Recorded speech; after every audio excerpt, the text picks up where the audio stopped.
আগামী ১২ ফেব্রুয়ারি ত্রয়োদশ জাতীয় সংসদ নির্বাচনকে সামনে রেখে আনুষ্ঠানিকভাবে নির্বাচনী প্রচারণার জন্য শেষ জনসভা করেছেন যশোর ৫ আসনের জনগণের মনোনীত স্বতন্ত্র এমপি প্রার্থী ও উপজেলা বিএনপির সাবেক সভাপতি আলহাজ অ্যাডভোকেট শহীদ মোহাম্মদ ইকবাল হোসেন।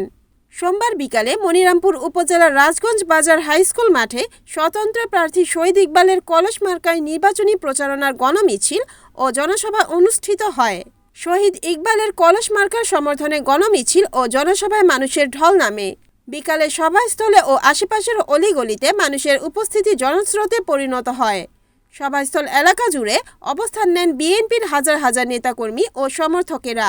মনিরামপুরের পশ্চিম এলাকার বিভিন্ন ইউনিয়ন থেকে খণ্ড খণ্ড মিছিল নিয়ে নেতাকর্মীরা জড়ো হতে থাকেন গণসভাস্থলে। বিকাল হতে হতে সভায় লোকে লোকারণ্য হয়ে ওঠে। নেতাকর্মীদের হাতে কলস প্রতিকৃতির পাশাপাশি শহীদ ইকবালের ছবি সংবলিত ব্যানার ফেস্টুন দেখা যায়। পুরো শহর এলাকায় কলস ও শহীদ ইকবালের স্লোগানে মুখর পরিবেশ সৃষ্টি হয়।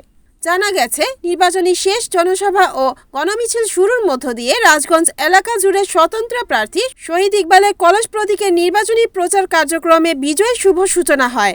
সোমবারের এই জনসভা ও গণমিছিলকে ঘিরে নেতাকর্মীদের মধ্যে ব্যাপক উৎসাহ উদ্দীপনা বিরাজ করতে দেখা গেছে। জনসভায় বক্তব্য রাখেন যশোর ৫ আসনে কলস মার্কার স্বতন্ত্র প্রার্থী অ্যাডভোকেট শহীদ ইকবাল হোসেন। এ সময় উপজেলা পৌর ও বিভিন্ন ইউনিয়ন বিএনপির শীর্ষ নেতৃবৃন্দ উপস্থিত ছিলেন। আগামী ১২ তারিখের নির্বাচনে কলস প্রতীকের বিজয় হবে।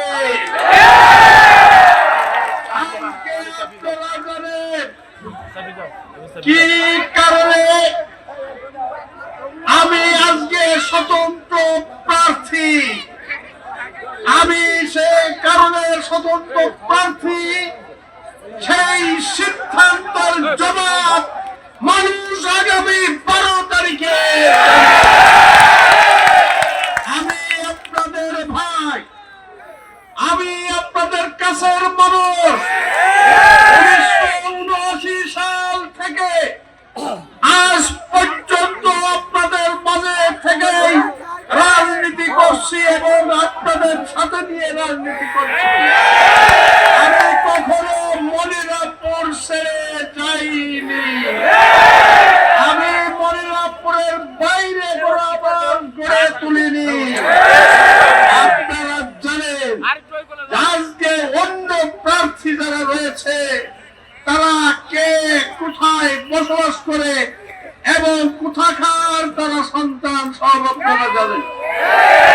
একমাত্র রশিদ আহমদ সাহেব মনিরামপুরের স্থায়ী বসবাস করলেও ওই মাদ্রাসার গণ্ডির বাইরে কি কখনো দেখেছেন আপনারা?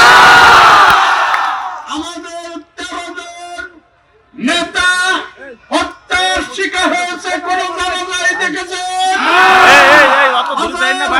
নেতা কর্মী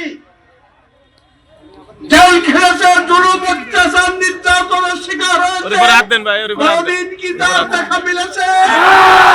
ওই থানা হাজতে কি একটুকু রুটি দিয়ে সহযোগিতা করেছে? ওই কোর্টে কি কোনদিন একটি জামিনের ব্যবস্থা উনি করেছে? আজকে তিনি হচ্ছেন ধানের শীষের প্রতীক। এই যে কষ্ট, এই কষ্ট আবার নিবারণ হবে আপনারা ১২ তারিখে। এই যে কান্না, হাজার হাজার বিএনপি নেতা কর্মীদের মুখের কান্না, চোখের জলই আগামী ১২ তারিখে প্রতিফলন হবে। রিপোর্ট উত্তম চক্রবর্তী, NNTV, যশোর।